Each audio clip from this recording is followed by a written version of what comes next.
গতকাল রানীগঞ্জ এলাকার 3 দ্বাদশ শ্রেণীর পড়ুয়া দামোদর নদে স্নান করতে এসে তলিয়ে গেছেন এবং গতকাল বিকাল থেকে পশ্চিমবঙ্গ সরকারের ডিজাস্টার ম্যানেজমেন্ট দল উদ্ধার কাজ চালাচ্ছেন, কিন্তু কাল রাত হয়ে যাওয়ার জন্য সেই কাজ বন্ধ করতে বাধ্য হয়েছিল।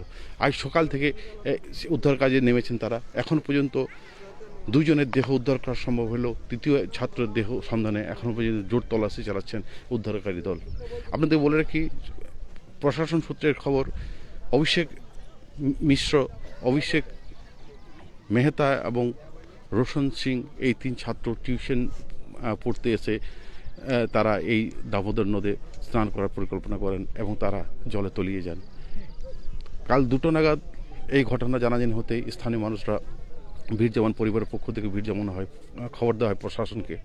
প্রশাসনের দল, ডিজাস্টার ম্যানেজমেন্ট দলকে আনা হয় এবং গতকাল থেকেই উদ্ধার কাজ চালানো হচ্ছিল। আজ সকাল আবার পুনরায় 6টা থেকে সেই উদ্ধারকারী দল জলে নামেন, ডুবুরি নামানো হয় এবং এখনও পর্যন্ত অভিষেক মিশ্র এবং রোশন সিংয়ের দেহ উদ্ধার করা সম্ভব হয়েছে।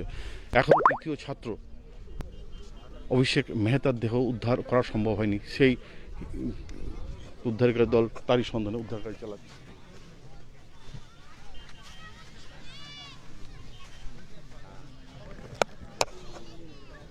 আপনারা দেখতে পাচ্ছেন প্রচুর স্থানীয় মানুষ ভিড় জমিয়েছেন এখানে।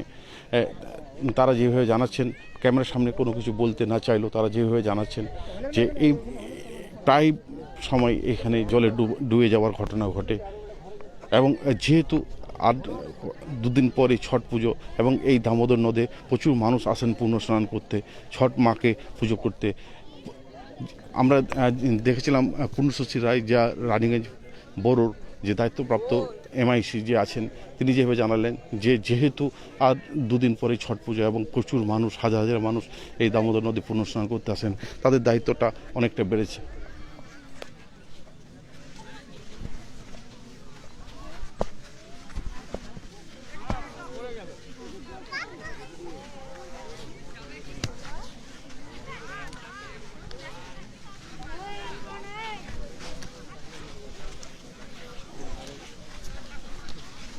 আপনারা দেখছেন প্রচুর মানুষ রয়েছেন এই উদ্ধারকারী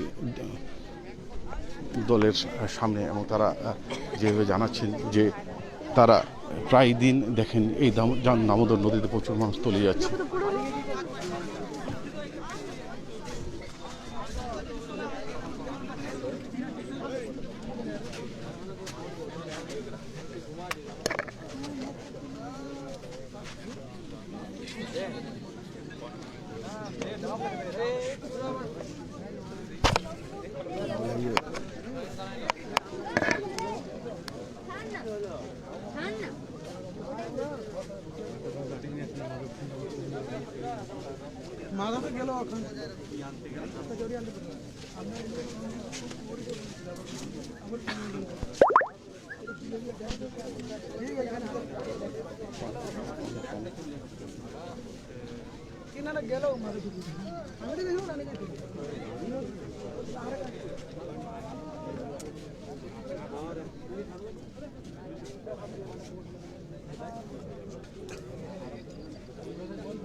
আমরা আপনার সঙ্গে পেয়েছি রানীগঞ্জের দায়িত্ব যে MIC পূর্ণশীকে।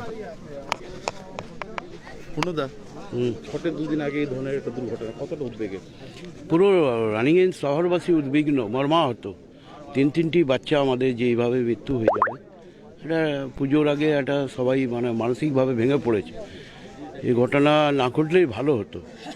তো আমাদের পুলিশ প্রশাসনের পক্ষ থেকে, আমাদের পৌর নিগমের পক্ষ থেকে আমরা আছি, 2টো বডি আমরা অলরেডি উদ্ধার করেছি এবং এখানকার যিনি বল্লভপুর ফাঁড়ির আইসি এবং মেজিয়া থানা যৌথভাবে যে কাল থেকে শুরু হয়েছে খবর পাওয়ার পর, তাতে আমরা চেষ্টা করছি খুব সত্য আর একটা বডি পেয়ে যাব।